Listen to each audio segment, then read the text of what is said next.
Heureux ceux qui procurent la paix, car ils sont appelés fils de Dieu. Matthieu 5, 9. Nous sommes par nature ennemis de Dieu. Lorsque nous naissons de nouveau, nous devenons enfants de Dieu. Lorsque vous êtes né de nouveau, vous devenez quelqu'un qui procure la paix.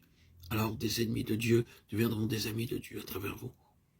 Ce ministère vous est donné comme privilège en tant qu'enfant de Dieu. Dieu vous parle-t-il? Suis-moi, suis-moi. Ne lui résistez pas. Ne gaspillez pas votre temps à argumenter avec Dieu. Combien le diable essaie de nous empêcher d'obéir à Dieu. Que Dieu vous aide à lui obéir, même s'il vous envoie dans les coins les plus reculés du monde. Vous devez être prêt à subir beaucoup d'incommodités, de soucis, de chagrins dans la préparation. Ne pensez pas trop aux qualifications humaines. Dieu peut utiliser quiconque d'entre nous pourvu que nous voulions nous livrer à lui. Mais il n'utilisera pas la force pour nous contraindre. C'est seulement quand j'ai dit à Dieu, je te donne ma vie, qu'il m'a pris et utilisé. Alors il m'a éduqué à sa manière. Il m'a fait traverser beaucoup d'épreuves douloureuses et je remercie Dieu pour toutes. Je voudrais vous exhorter à lui obéir maintenant. Dites-lui, prends ma vie et utilise-la comme tu veux. Dès maintenant. Dites-lui, Seigneur, prends ma vie. Utilise-la comme tu veux. Sachez que lorsque nous donnons au Seigneur Jésus-Christ pleinement, il peut alors produire par nous une merveilleuse musique céleste. Livrez-vous donc à Dieu. Livrez-vous à lui. Répondez-lui. Dites-lui, mon Seigneur, je veux te suivre. Prends ma vie, fais de moi ton témoin. Utilise-moi pour ta gloire. Je désire dépenser, me dépenser moi-même pour toi. Alors que vous êtes encore jeune, donnez-lui votre vie. N'attendez pas de vieillir.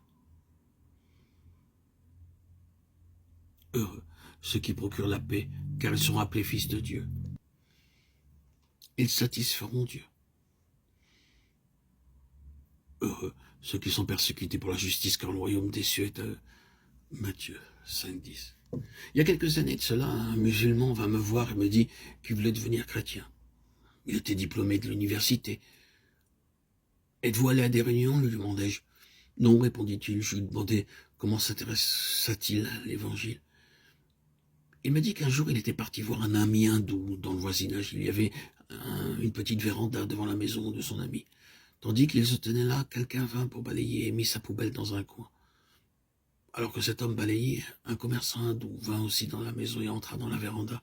Il portait une longue robe et il arriva que sa robe toucha la poubelle. L'homme se mit très en colère, il enleva sa chaussure et se mit à frapper le balayeur en disant « Pourquoi tu mets cette poubelle-là » ?»« C'est ma tâche, je suis venu pour balayer, répondit-il.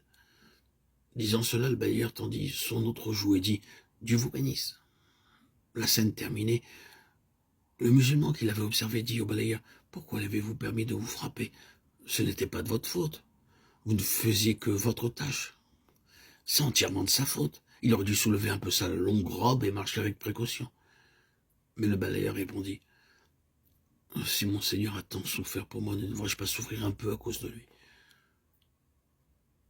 Le musulman continua son histoire et me dit « L'amour du balayeur m'a travaillé, c'est pourquoi maintenant je veux devenir chrétien. » Il devint chrétien, fut baptisé, devint un bon témoin du Seigneur.